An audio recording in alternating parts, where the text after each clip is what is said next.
All right, good afternoon. Thank you all for your patience while we let people log on. Welcome again to our Make Earth Day education every day in your classroom. Thanks for joining us this afternoon.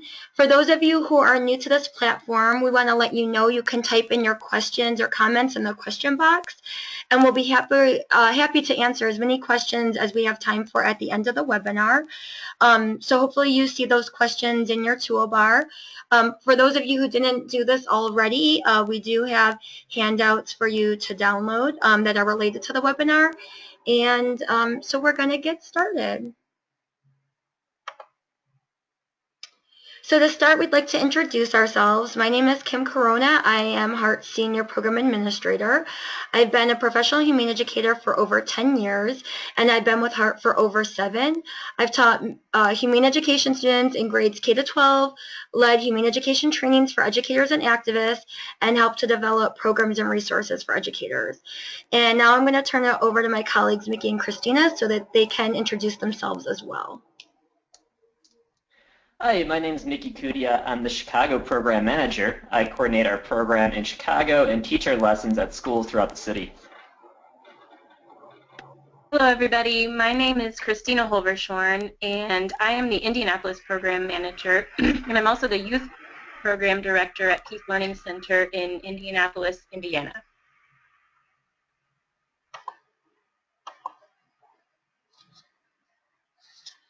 So for those of you who are new to HEART and Humane Education, I'm just going to give a quick overview of who we are and what we do. HEART is a 501c3 charity that teaches and promotes humane education. We offer direct services to youth in grades K to 12 in school, after school, and summer camp programs. Additionally, we offer resources for traditional and non-traditional educators, and we support and promote advocacy for humane education. So that's just a quick overview of who we are. And we do define humane education in a very comprehensive way. Humane education inspires compassion and empathy for all living beings on the planet by educating youth about the biggest problems facing our world and encouraging them to discover solutions that create a better world for all. If you want to learn more about HEART and comprehensive humane education, I encourage you to watch our Compassionate Connections in the Classroom webinar, which is free and archived on our website, teachhumane.org. And okay, so let's just dive right into today's webinar. And Mickey is going to share with you what we'll be covering today. Okay, thanks, Kim. So this webinar will include multiple environmentally themed lessons and activities that can be used in traditional and non-traditional educational settings. We'll also be providing you with easy-to-use resources so that you'll have most of the materials you'll need to teach these lessons and activities.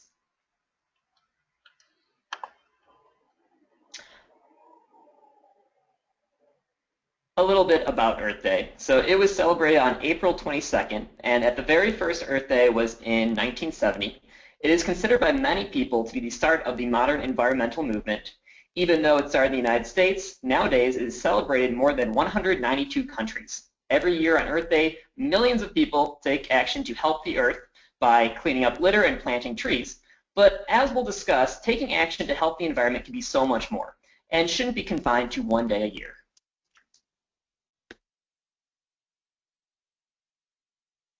All right, it is time for our first poll. And for our first poll, we want to ask you, how many of you taught a program related to Earth Day last year? So anything in the last year, if you taught something related to Earth Day, if you can select either yes or no.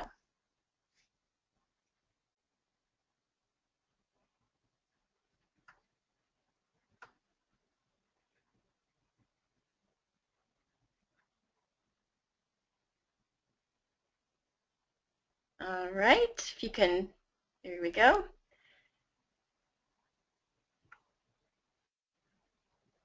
It looks like 75% of you have not taught a Earth Day lesson in the last year, so that tells us that this will be some new knowledge, and so we're hoping that by the end of this webinar you'll have more ideas for how you can celebrate Earth Day throughout your teaching this year.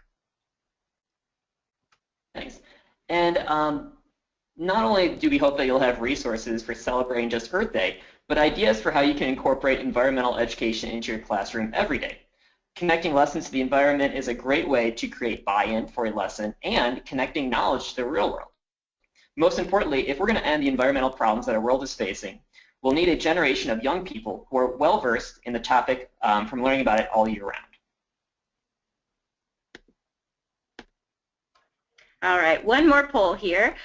For this second poll, we want to ask how many of you provide activities or programs related to environmental preservation and conservation throughout the whole school year or calendar year for those of you who teach youth or offer youth programs during the summer. So give you just a couple more seconds.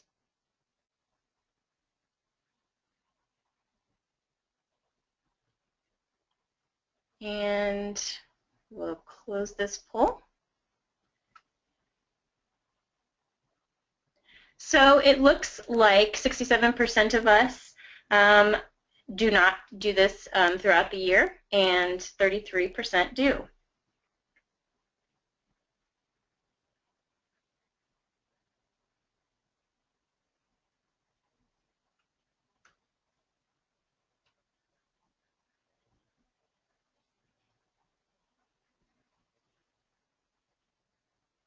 So I will pass the floor over to Kim, who will get us started. Okay, great. Thanks so much for taking those polls. And whether or not your interest and ability to teach Earth education is completely new, which from our polls it seems that it is new for a lot of you, or you've been teaching it just once a year, some of you, or on a regular basis, some of you, we hope that this webinar is going to help fill up your toolbox with lots of new ideas for how you can incorporate Earth education content that can be used to promote celebrating and caring for the Earth on Earth Day and all year round. And for those of you who have not taught Earth programs in the past, we're really excited to have you, and we hope that these activities and lessons are things that you will be able to use, whether you're a parent, concerned citizen, non-traditional educator, or classroom teacher. And for those of you who are already doing it, hopefully you'll gain some new things. So moving forward, we're going to be sharing a lot of activities, lessons, and resources with you for teaching about environmental issues. So it's kind of just be kind of a slew of different things that hopefully you can do. We're just going to go one activity after another. And for those of you who joined us a little late, in case you didn't hear earlier, we've uploaded handouts. And these handouts include most of the activities and lessons that we'll be referring to during the webinar so that you can use these suggested activities and lessons with the youth you work with after we finish today. So hopefully you can see that handout in your toolbar. If you have any trouble with that, put it in the questions so that we'll know and we can help you to find it. For people who are listening to our archived recorded version of the webinar, unfortunately you don't have access to those handouts, but we have provided the links on the PowerPoint so you can copy those links down and find a lot of these resources. So we're going to start by sharing activities and a resource that can be used for building reverence and appreciation for the natural world. Earth education really starts with just building reverence. And both of these that we're going to share with you can be used for youth of all ages with age-appropriate modifications. So Christina is going to share those with you now. All right, thank you, Kim. So I want to share with you a poem that I have used with a number of groups that really helps us remember how special and sacred our planet is. So what I'm going to do is read it and then briefly discuss some really easy ways that you can use it with your groups. If the Earth were only a few feet in diameter, floating a few feet above a field somewhere, people would come from everywhere to marvel at it. People would walk around it, marveling at its big pools of water, its little pools, and the water flowing between the pools. People would marvel at the bumps on it and the holes in it, and they would marvel at the very thin layer of gas surrounding it and the water suspended in the gas. The people would marvel at all the creatures walking around the surface of the ball and at the creatures in the water. The people would declare it sacred because it was the only one, and they would protect it so that it would not be hurt. The ball would be the greatest wonder known, and people would come to pray to it, to be healed, to gain knowledge, to know beauty, and to wonder how it could be. People would love it and defend it with their lives because they would know somehow that their lives, their own roundness, could be nothing without it if the earth were only a few feet in diameter. So this poem is actually taken from a children's book by Joe Miller entitled If the Earth Were Only a Few Feet in Diameter. Simply reading it to a group and asking questions to generate discussion is an easy and impactful activity.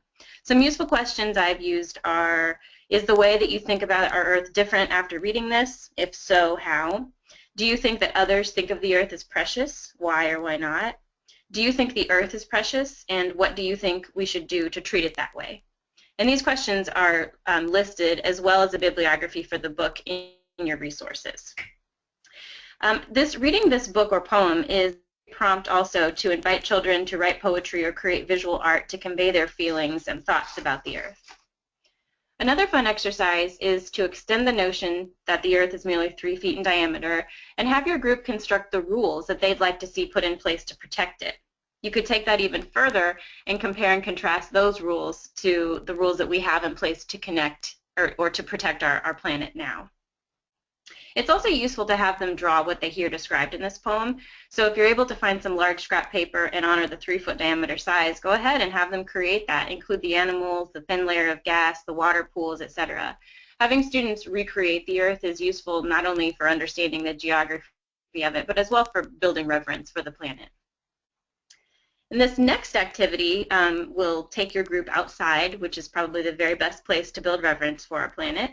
And it's called Wonder Walk.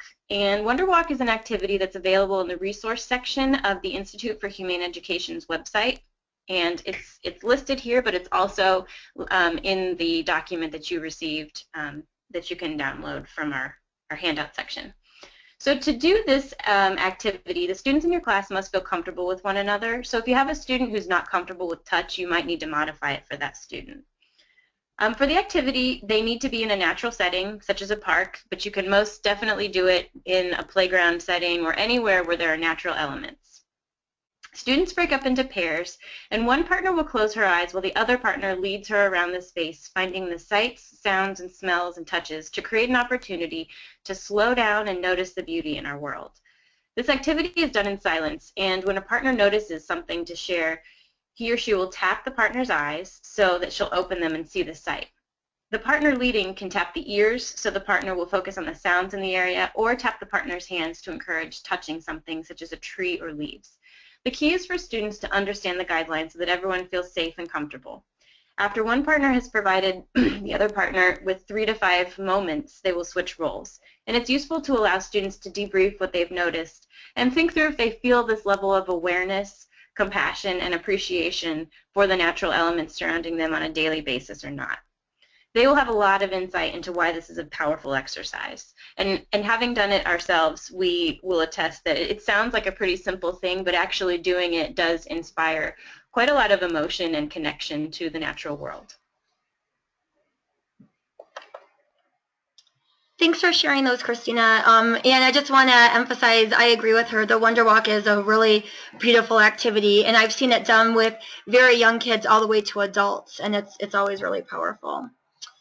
So now we want to focus on some activities and lessons that we've designed for students in specific grade ranges.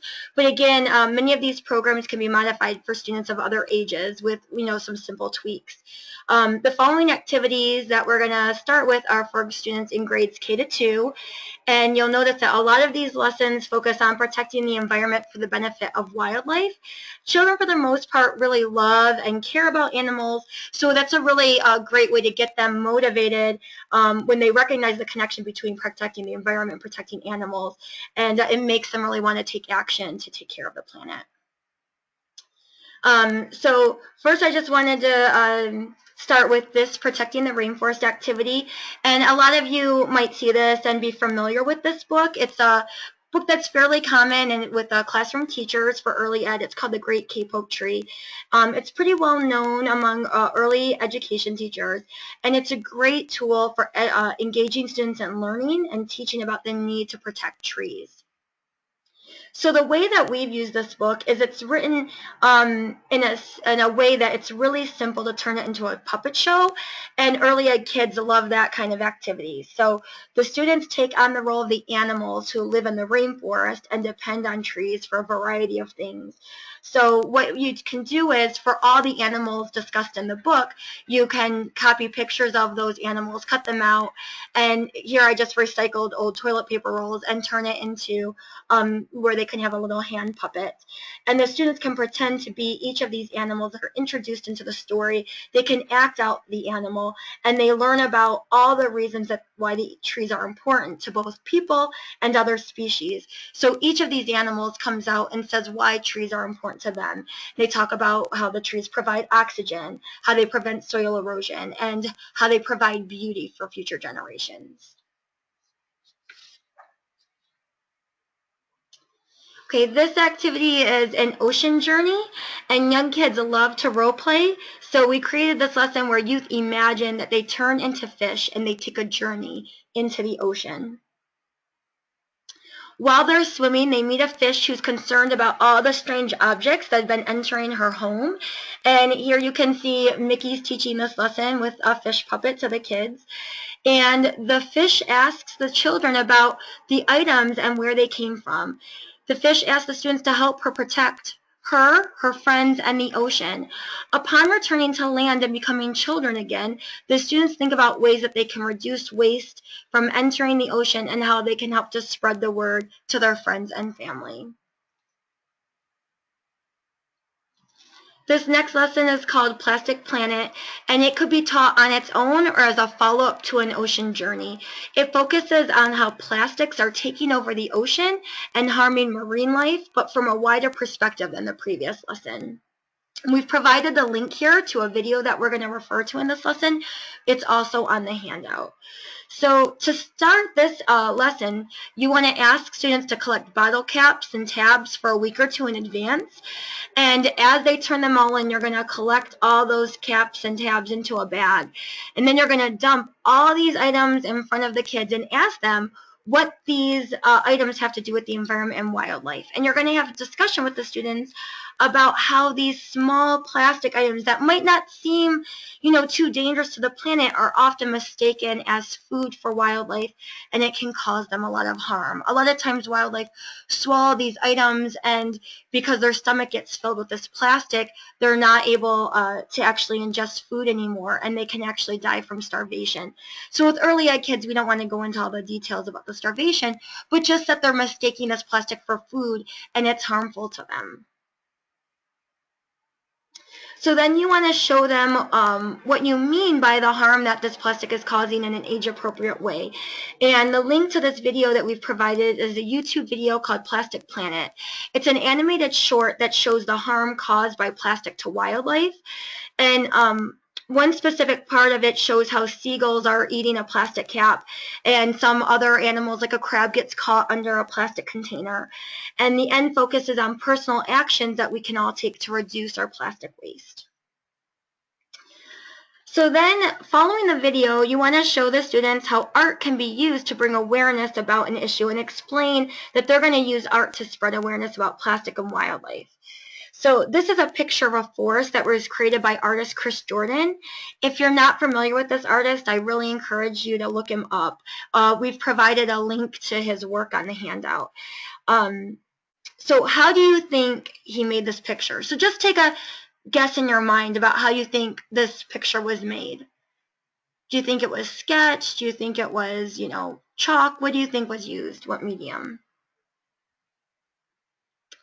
So this forest was actually made by 139,000 cigarette butts that were collected. And that's equivalent to the number of cigarettes that are smoked and disposed of every 15 seconds in the United States. So this close-up reveals what it's made out of, and you can talk about how cigarettes are bad for our health and the environment. And this artist is making a statement about how the harm caused by cigarettes by making this picture, these cigarettes, into a forest. So for the topic that we're talking about, students can trace an animal, and they're going to make an image using items collected as well. So those cigarette butts made a forest, and we're going to actually make the silhouette or an image of an animal using these caps. So to make it easier for early ed students, you can have them trace a cutout of an animal like a seagull or an albatross or a whale, and then have them stick all the collected bottle caps into the animal. And they can even write little messages around the board. So here the student wrote things about recycling and reducing waste. And then to enhance this, you could even use it as a social media campaign to spread awareness. So what we did was we took pictures of our students with their art and we used it to upload onto our Facebook page. If you don't have photo release permissions, you could just take pictures of the artwork. You could display it on your school's or organization's website, or you could even display it wherever you teach programs in your school or your community center, so that other youth can see it and learn from it. So following the theme of the lessons above, in this lesson, Urban Wildlife, students do more role playing and they take on the role of a squirrel. We want to teach students it's not just about protecting the rainforest or the ocean and animals in those habitats, but also protecting our own neighborhoods, our own parks, our own backyards, and the animals that live there as well. So in this activity, they experience life in the paws of a squirrel in the park for a day. And it's a guided visualization where they act out being a squirrel, and they see what challenges occur in just a short period of time. They have to, they have traffic coming in and out, affecting them. They have trash in their home. And so when the students become children again, they think about all the challenges that they faced and experienced and the ways people could change the parks to create a safer space for wildlife and ultimately making a cleaner environment as well. This lesson is really to encourage peaceful coexistence with our wildlife and to have students think about how we can create spaces for people and animals. They're asked to design a park, a shore, or even their own backyard in a way that they can enjoy, but the wildlife can enjoy as well. And this lesson can be found for free downloading from our resource guide available on our website. And now Christina is going to talk about some programs and activities for students in the 3 to 5 grade range. Thank you, Kim. Those are some fun activities. We highly recommend them. They get your kids really, really involved. We now want to begin talking about some programs that we've designed for 3rd through 5th grade. So our first activity is called Clean It Up, and this covers a similar topic to what we addressed with the K through 2nd grade students, but in a different way. The activity is called Clean It Up, and it's free and downloadable on our website, teachhumane.org, and it's an activity that can be found in our resource guide, which you can download in its entirety on our website. So a lot of educators organize neighborhood cleanups or beach cleanups, and those can be really great and useful for the environment as well as for the people doing them. But this activity takes the idea of doing a cleanup to another level. So what you do is you start with this handout and you have your students keep track of the different types of waste that they collect. This can be used as a means to do an awareness campaign about the most common litter found in the area, and for students to consider effective ways to reduce waste based on that information. So you're really letting students kind of get to the root cause of some of this waste. So for example, if the majority of waste is from fast food restaurants, they could perhaps partner with the food chains in the area to put up information about disposing of their waste properly. Lastly, we wanted to let you know about an inspiring video that you can actually view. The link for it is in your handouts. But we want our students to know that creativity and ingenuity can be used to solve problems that seem overwhelming and impossible. We want to focus on not just the problem, but short and long-term solutions. That's an essential component of humane education. So the video that you'll see linked is, it actually shows how a 20-year-old has created a system that could very well clean up the world's oceans. So we highly recommend you watching that, because sometimes this stuff can feel really overwhelming and daunting, and showing students that young people are actually coming up with very meaningful solutions can be a really, really essential way of inspiring them. So this next lesson covers 4 important serious issues: climate change, habitat destruction, pollution, and poaching. So in the lesson, there are 4 stories, and each story is about a specific individual. We wanted the story to focus on individuals because it's much easier for children and adults to build empathy that way, as opposed to building empathy based on a faceless statistic, for example. Students work in groups, and each group is given one of the stories to read and to answer questions about the story. Depending on your situation, you can either have the students write their answers on the handouts provided in the resource guide, or you can have them represent their story and their answers on poster boards to present to the rest of the class. So here's an example of one of the stories. And in each story, the students think about the harm that the animal is facing. They must define what it is, explain the cause of the problem, and then explain what people are doing to try to stop or prevent the problem. When each group presents to the class, the rest of the students are asked to define the problem. For example, the story here is about climate change and how it's affecting Kodak and his mother. When one group is presenting the story and addressing climate change, the rest of the students are asked to listen for what this group is and to write the definition of that issue. So our next activity is called The Web of Life. And teaching about the web of life is a common science lesson. You've probably seen something like this taught in elementary schools. And we want to show you how you can teach the web of life and infuse humane education component into the lesson to enhance it. So you've probably, seen something like this or participated. So the way that this works is each student takes on the role of an organism who are part of a specific ecosystem, and either the teacher or a student will take on the role of the sun, while the rest of the students will be plants or animals. Yarn or string is then used to create the web of life by connecting one student to another based on who can use the energy, as we like to say, from another. So for example, a juniper bush uses energy from the sun, a rabbit uses energy from the junipers, the fox uses the energy from the rabbit, and when the fox passes away, mushrooms use the fox's energy in the decomposition process. The activity continues until every student is connected to someone else, and some students will be connected to several webs. So to enhance this lesson, you can talk about how human impact can affect the balance of that ecosystem. You can introduce each of these human impact cards into the ecosystem and have a discussion with your students about what the action will do to the ecosystem and who it might affect. The students will see that when one being of the ecosystem is harmed, it will cause another species to either reduce in population or expand in population. So the human element is a really key component to understanding these ecosystems. We want our students to think about these challenges in terms of solutions. So if we know ways that humans influence ecosystems in negative ways, we can think of ways that humans can influence them in positive ways as well. Ask the students to think about what we could do instead of using pesticides, clear cutting, and creating pollution.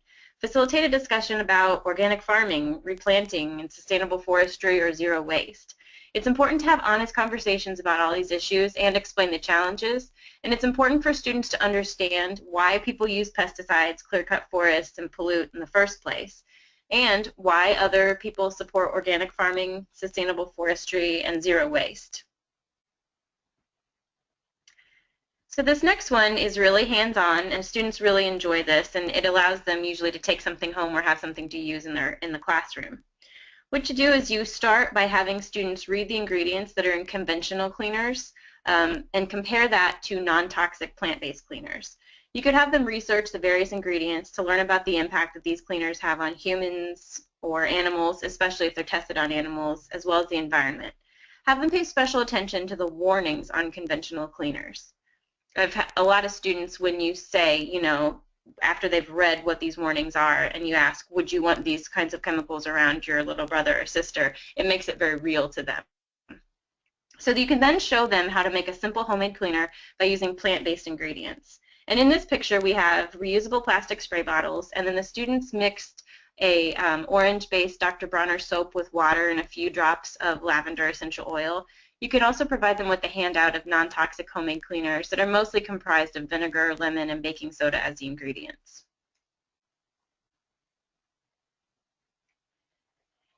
You can teach a lesson asking students to think about items that they use in everyday life and how some of those items are called disposable, meaning that they're only made to last for a one-time use, compared to other items which are designed to be used over and over again.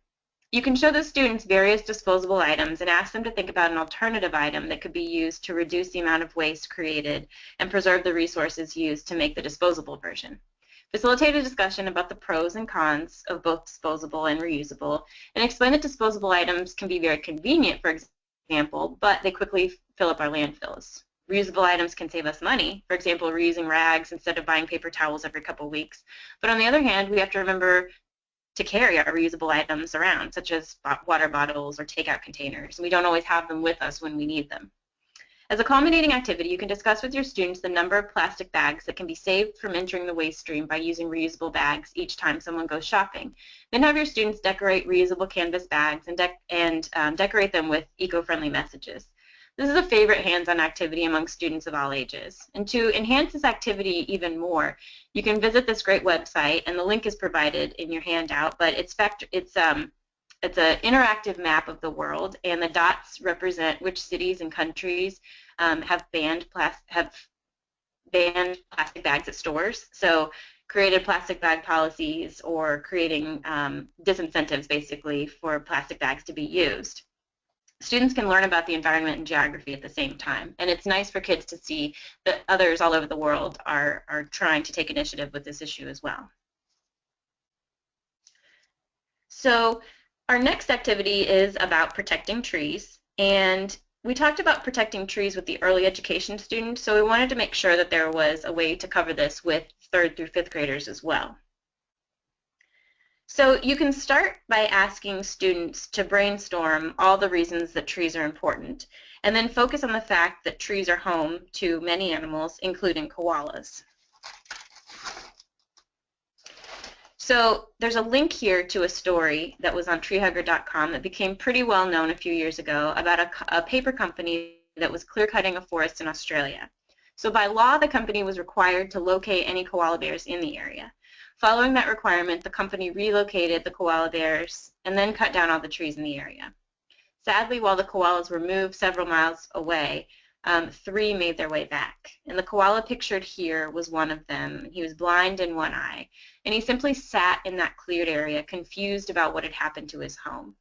So we've made progress in that the company was not allowed to simply cut down the trees, potentially injuring or killing animals, but we still have such a long way to go.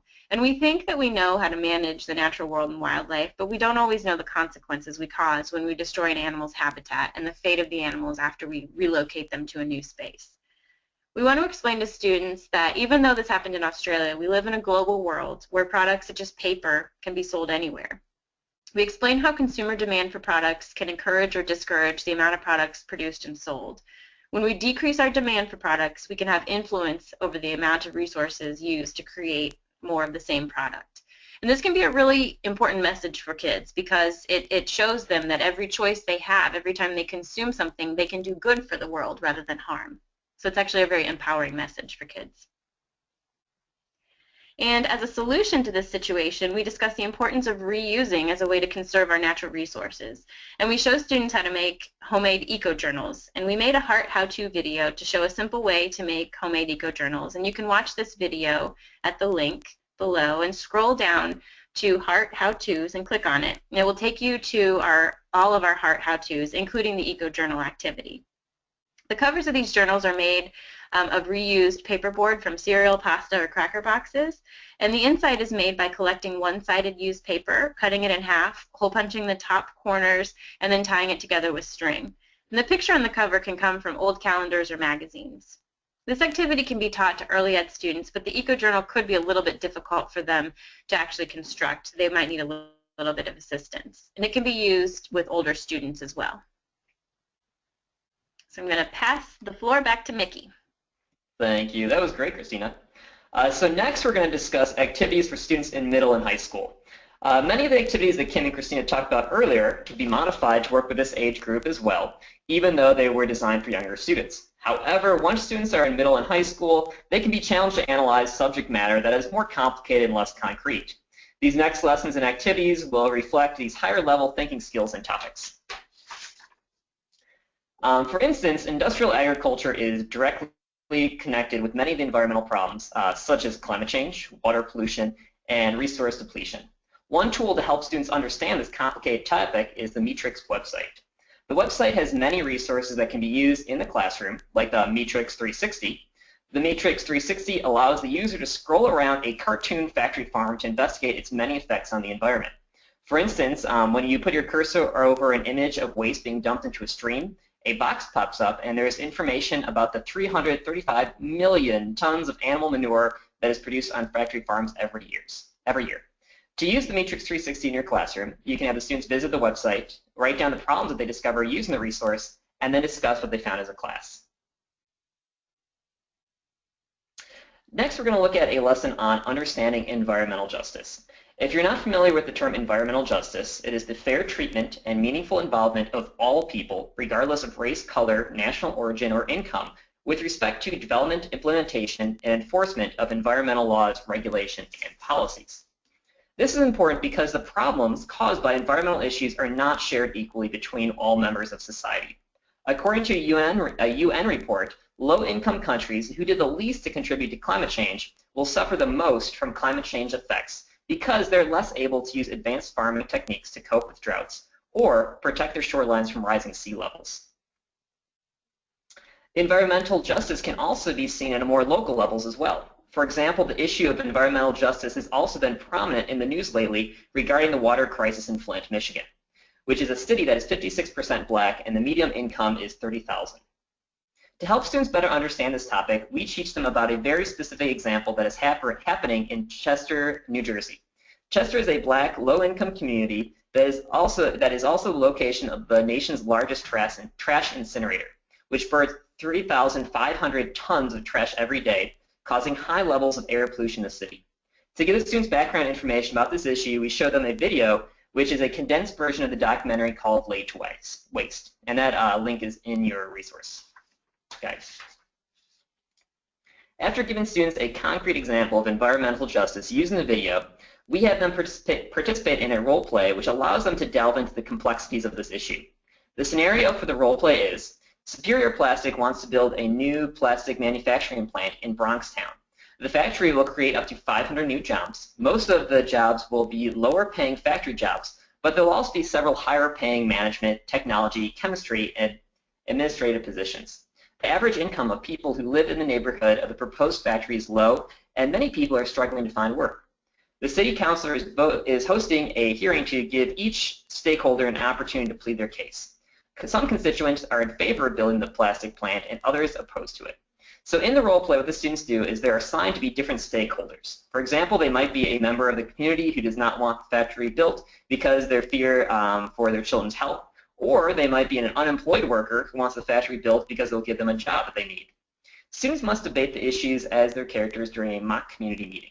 Throughout this activity, students come to understand the different motivations that play into this issue and have a better understanding of the connection between environmental degradation, economic development, and human health. Our next activity is about understanding our carbon footprint. So this activity is important because even though we all contribute in some ways to environmental degradation just by being alive, it is important to know the effects our choices have on the environment. When we know how our choices affect the environment, we can make informed decisions and attempt to limit our impact on the Earth. This is especially important for carbon footprint because it is more complicated and less visible to us. For example, it's easy to understand how much water we use when we brush our teeth and why we wouldn't want to waste all of our fresh water. But it's a lot more complicated to understand how eating a steak or leaving a light bulb on contributes to the release of an invisible gas that causes climate change. Since it is not as obvious, if we don't teach students how to understand the connection between their lifestyle choices and climate change, they might not ever understand it. So to help students wrap their brain around this topic, we have them take the carbon footprint survey. This survey asks students to use questions such as, in my house I use CFL light bulbs, or what does my diet mainly consist of? There is a scoring key at the end of the survey that allows students to see if they have a low, medium, or high carbon footprint. After students take the survey, we allow them to discuss any questions they found surprising or actions they can take to lower their carbon footprint. The next activity is the story of stuff. The story of stuff is another way to help students to better understand their lifestyle choices and its effect on the environment. The story of stuff goes into great detail to explain all the systems that are needed to create new products. The video is fast-paced and uses drawings to demonstrate the information that is discussed. To help students reflect on the video and better comprehend important points, we have the students answer questions while watching the video. Since the video is so fast-paced, I'd recommend pausing the video as you watch and discussing each question as it comes up. Then, to help the students apply what they learned to their own purchasing choices, we distribute the Caring Consumer cards. These cards are small enough to be kept in a wallet and have 4 questions that people should ask before purchasing a new item. These questions are, is this a want or a need? Will having this add meaning to my life? What is the true cost of this item? And is there something more worthwhile I could do with my money? These questions will give the students a framework for making conscious choices about the stuff they purchase. And then the last thing for the middle and high school is lobbying. So we're not going to go into a lot of details about lobbying in this webinar, but at Heart we also teach students to meet with people in the government or write letters to their elected officials as a way of creating systematic change. You are not going to solve environmental problems simply by riding your bikes or using CFL light bulbs, and it is important that young people know how to influence change on a larger scale. If you're interested in learning more about how we teach students to lobby, you can contact us after the webinar and we can provide you with more details.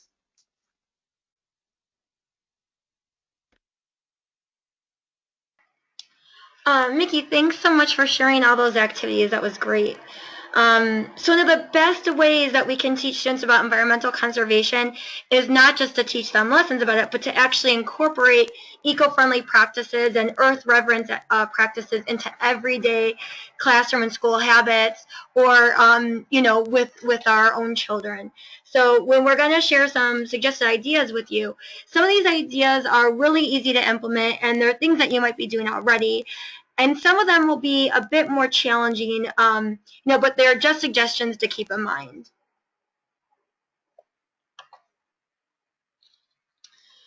So we talked about reusing paper on both sides, for the eco journals. So this could be a practice that you set up in your classroom. You could have a tray to collect paper that's been only used on one side, and tell your students that it's okay, or even encourage, for them to complete assignments or print reports or essays on that reused paper, or at least to write the rough drafts on that paper. And this is something that, might typically be frowned upon in schools, but it's also a way to consider encouraging thinking outside the box and doing things differently for the greater good. When I was in college, my college professors actually, on a school-wide basis, encouraged us to do this. Our library had a tray for all the one-sided used paper, and we would X out the reused side and print our paper on the other side. And I'm sure this practice over the years has saved tons of paper. So other options to be aware of are ways to save energy, such as how often classroom lights are on. If there's windows to light up the room, the lights don't always have to be on, for example. There's been a trend also with schools to have school gardens over the last several years, where more and more schools are teaching through a garden, having their students take care of it, and even using food from the garden as snacks for students or food to be served in the cafeteria. Some schools don't have effective recycling programs, unfortunately, and you might be the advocate to get that institutionalized in your building or at the place where you offer youth programs. Composting can also take more effort, but if you have a school garden, it could be an option where you could compost in the garden, or you might just try to compost food waste once a week and bring it to like a local farmer's market that maybe collects it. A friend recently told me about how her daughter's school has a waste-free Wednesday in the cafeteria to encourage the students not to create food waste at least once a week. These two efforts can be combined, the composting and just reducing, not taking more food than you want to eat. Another idea is to try to incorporate more whole foods and plant-based options in your school's cafeteria. Less packaging and plant-based foods are not only better for the environment, but they're also, they generally reflect healthier food option for students. This can be really challenging because the food offered in public schools is often regulated by the USDA, but again, it's something to consider advocating for and working towards. And if you're not in a public school, maybe you have more ability to advocate within your administration as well. Another trend that's growing is having drinking fountains that the students can use to fill up water bottles. So at water bottle fill-up stations, to encourage students to use reusable water bottles instead of bottled water. Another suggestion that we had that would be pretty easy to implement actually is an eco tip of the week or the month, where the students actually think creatively and create thoughtful, creative eco tips to suggest for protecting the earth. And the students could be chosen to read their idea over the school announcement system. The students could also create their tips and make them into posters and signs that you post up around your school or community center.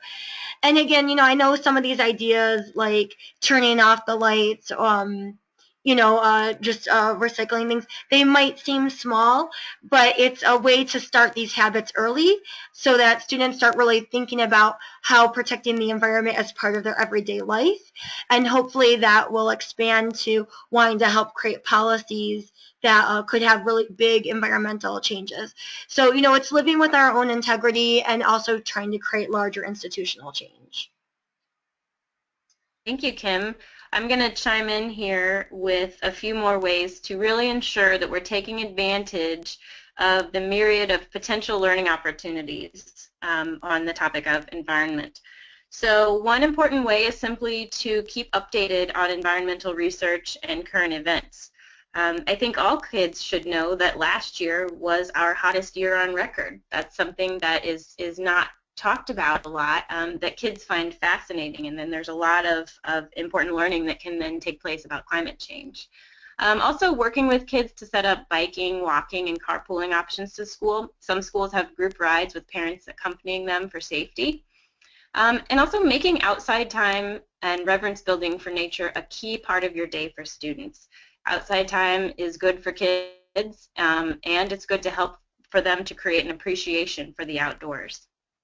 Encourage students to question purchases and school decisions that impact the environment. So if you're having a classroom party, make sure that your kids feel comfortable asking, are we using disposable materials? What can we use instead? Maybe having a set of dishes that can be washed within your school or your classroom.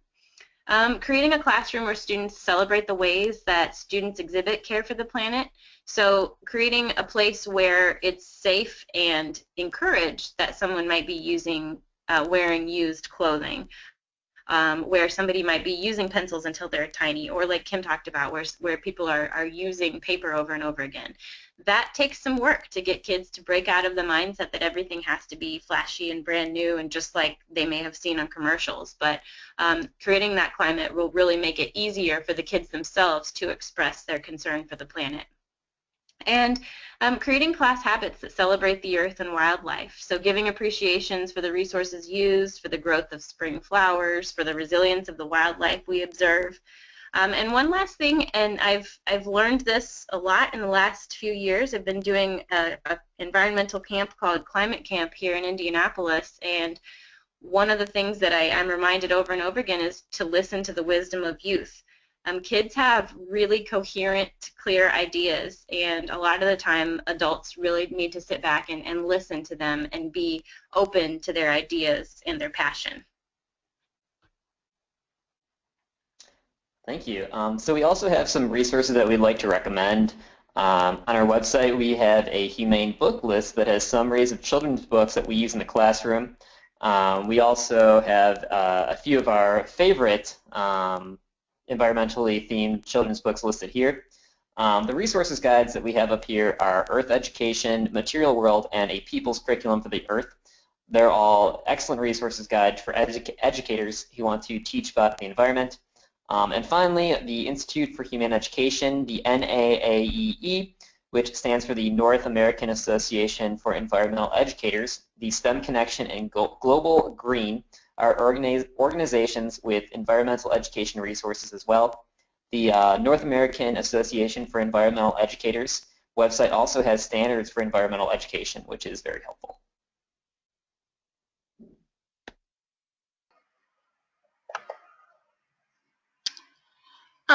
So to wrap up, thank you all so much for attending this webinar with us. And we just want to know what's going to happen after this webinar. So if you all know how to do raising the hand, if you could just show us by raising your hands, how many of you think you feel more confident to teach Earth education now, incorporate it into your programs, or teach it with whatever youth you work with? on a regular basis. So I'm just going to give you all a moment and see if you all can put your hands up and let us see what you think.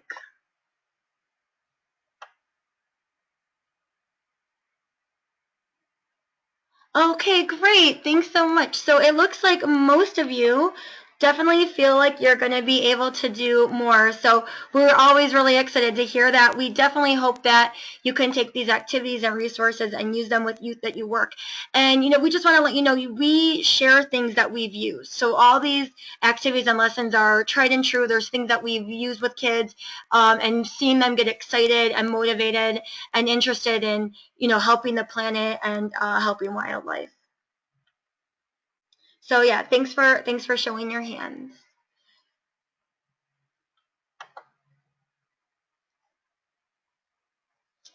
So we really appreciate you joining us today. And before you go, we wanted to let you know that we have more webinars coming up. Our next webinar is on Tuesday, May 24th at 12 p.m. Eastern Standard Time. And it'll focus on youth empowerment and service learning opportunities for students in grades K to 5. And we'll be having updates on our Facebook page about that and on our website so that you can register if you're interested in that topic.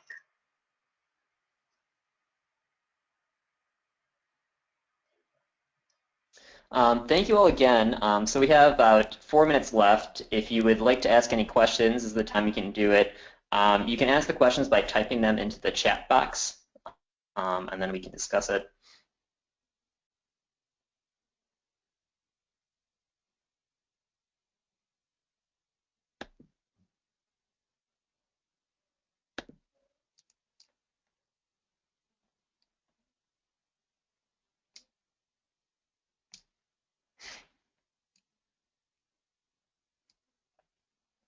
While you're doing that, if you look up here, we have our contact information, so feel free to email us if you have any questions.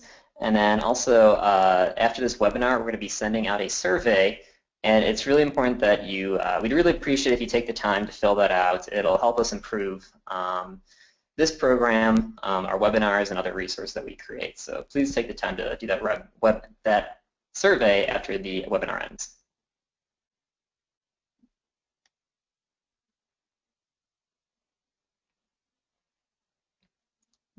Okay, so I don't see any questions.